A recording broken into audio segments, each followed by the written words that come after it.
Today on Exploring Limitations, I'm going to show you how to get cool sounds from one of these, a shoebox cassette recorder. Here we go.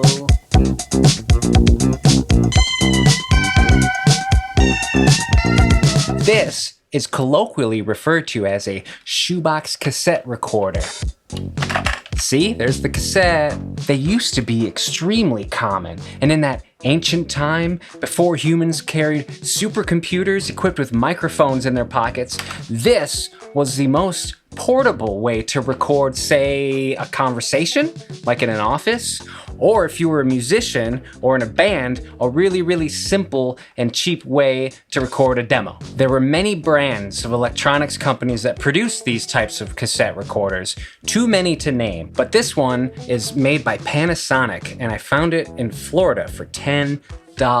You know, at a thrift store. Now, the thing that's great about all of these units is that there's actually a microphone built into it, and they have some crazy fun compression, and that is our focus today. I gotta say, if there are any young people happen to be watching this, go ask your parents or your grandparents if they have one of these lying around, because they probably ain't gonna use it no more. Hey, humans, I gotta say, again, I first heard about this technique that we're exploring today through the incredible producer, engineer, artist, Sylvia Massy. If you don't know who that is and you're interested in learning more about her, I did make a video with one of her old toy pianos. But let's get to the setup. Step 1, acquire a cassette recorder. Step 2, get a cable that will take from its line out. In this case, it's a monitor out jack. That's 1/8 of an inch, so I have a dedicated 1/8 inch to 1/4 inch cable, but you can obviously use adapters where needed. Step 3, plug that cable into your preamp or wherever you want to record the signal. Step 4, find an old cassette, stick it in, hit pause, then hit record. Now you should be getting a signal from your cassette recorder. Some of you might be thinking, hold up, mate on tape man. You're not recording to tape? Yes, that's correct. The magic of these little boxes is in their unique compressors and distortion characteristics. I've often found that they're not even functioning the way they were originally intended. Honestly, think of this recorder more as an effect microphone for the technique that we are using today. Now, would you like to hear some examples? You're in luck. I'm going to take you through 2 recent scenarios today where I employed this thing. Let's go over to the Pencil Factory recording studio.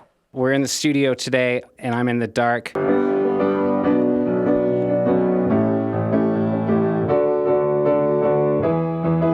Now you may be wondering why I stuck it under that baffle. These cassette recorders all have differing sensitivities. This one distorts real quick. Have a listen to the tube mic audio from that piano clip I just showed soloed.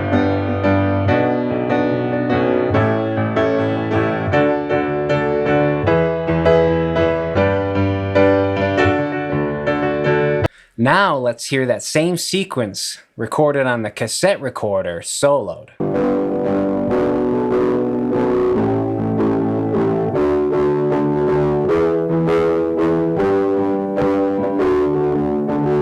Woo! That's crunchy. But wait, what if I combine the signal from the clean tube mic and tuck in the cassette recorder sound and distortion underneath?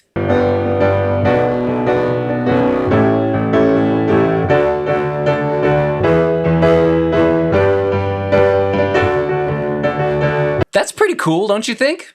Pretty unique sounding. But who's playing the piano? My good friend Nick Schupak is going to be helping us out from the Motor Tom, by the way. Hello, children. Nick and I play in a synthy, new wavy rock band called the Motor Tom.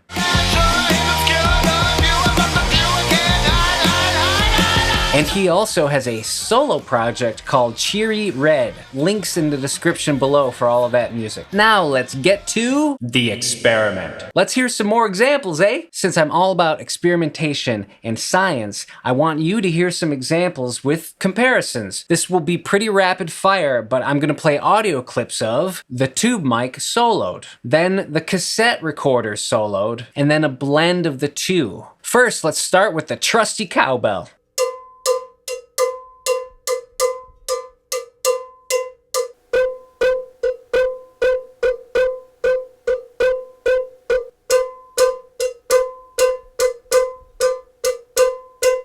Cool. Now let's do a basic drum beat.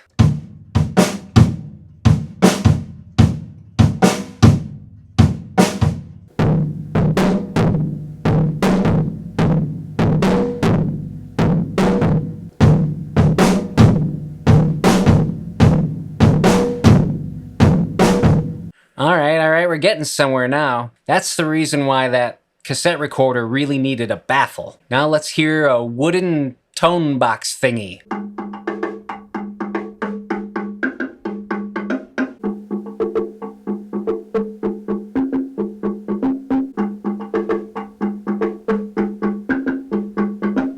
Interesting. Now let's hear the tom beat on the drums.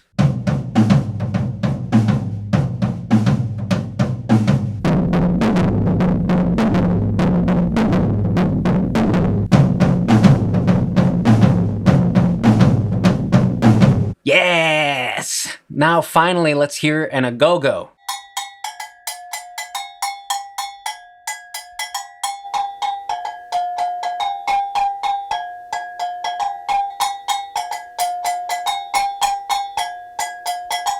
I'm curious, what do you think of all those? Let me know which one was your favorite in the comments. That a-go-go, boom boom boom boom boom boom, is a good segue to the first time that I used this technique on a recording session, which was with the artist Kent Odessa. Kent built up this amazing dancey track with a drum machine and a sick bass line. And he had a killer drummer come in my studio and lay down some live beats on top. But to explain further, I must take you into the session. Into computer land. So here we are in this Logic session for Kent Odessa's tune Party Lines, which again will be released on September 14th. So look out for that. I'll put some links to his content below. My job on this session was just to record acoustic drums over what he already had. I don't have permission to play this original track, so I'm not going to play it. But you can see we were just recording to a stereo file of the demo.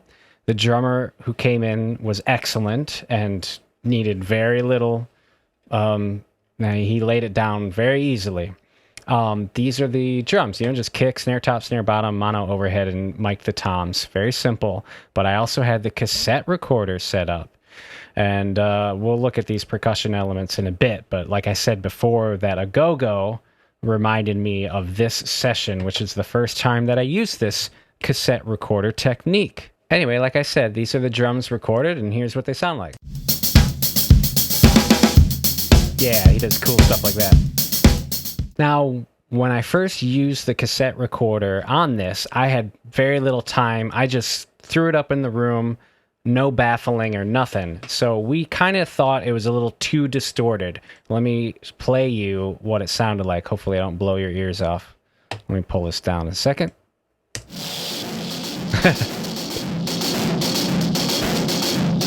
Right? It's pretty intense. And I remember at the time we were like, no, let's just throw it away. So we did. So the guy who ended up mixing this, I don't think knows that these files are in the session. But let's hear what that sounds like with the drums mixed in. I'm going to put the cassette recorder all the way down on the fader. Let's play these drums again. All right, there they are naturally. Now let's pull in this cassette recorder.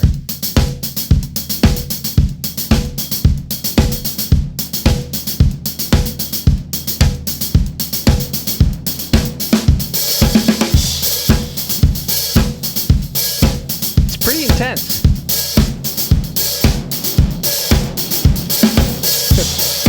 Now that's too much.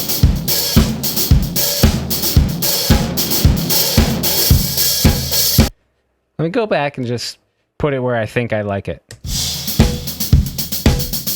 There it is, no cassette recorder.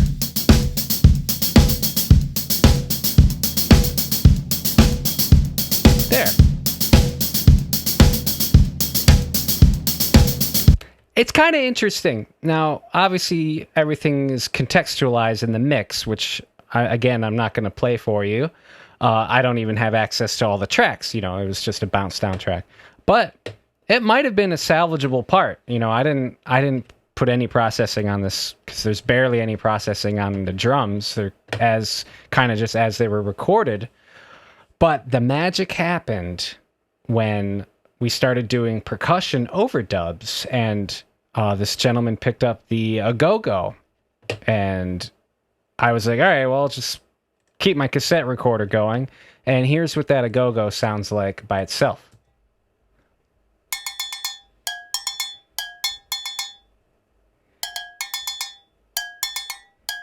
Now let me bring in the cassette.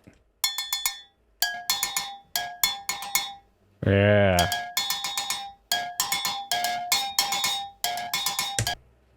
Pretty neat, huh? Let me solo that cassette recording.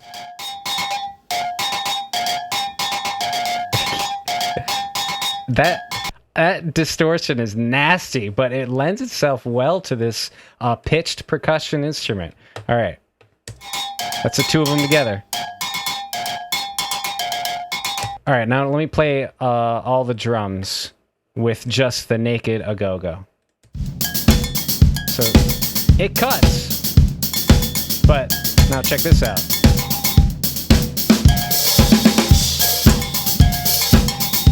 Yeah.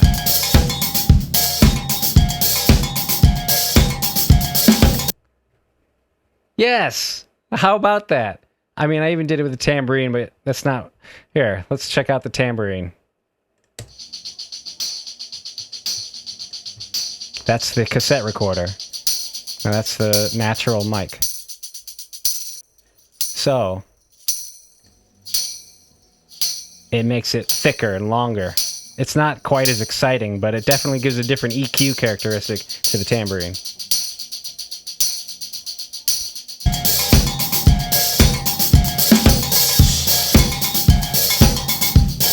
Anyway, as you can hear on my very first session with the cassette recorder, there was some salvageable stuff, and even some pretty cool stuff. I think this is cool sounding. So with that, back to you, other made on tape man. So there you have it. Cool sounds with a cheap cassette recorder. I'm curious, have you ever tried this technique? Like I said earlier, really think of this technique more as an effect microphone.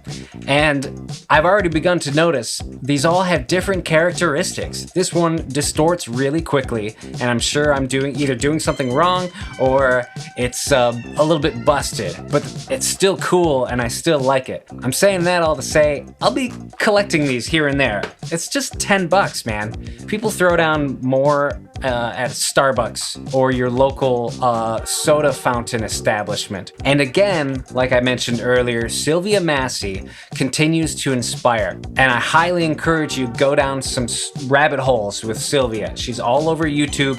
She's got a series with Earthquaker devices out right now called Studio Go Boom. And also, I highly recommend her book, Recording Unhinged. As this channel continues to grow, I hope that people watching are inspired to try stuff that they have lying around. Could be things you already own, or things that are a little off-kilter that are cheap, nobody uses anymore, because you can create unique sounds with something like this. I love my DAW, and I can create amazing stuff in there, but I like the fun. When you're recording music, I feel like it's your job as the recording person, or if you're like me, the artist and recording engineer, to just create an atmosphere, where the unexpected could happen. And when the unexpected can happen, you don't know what could come of it. It could be the most brilliant, amazing thing you've ever heard, or it could be total crap, and that's fun.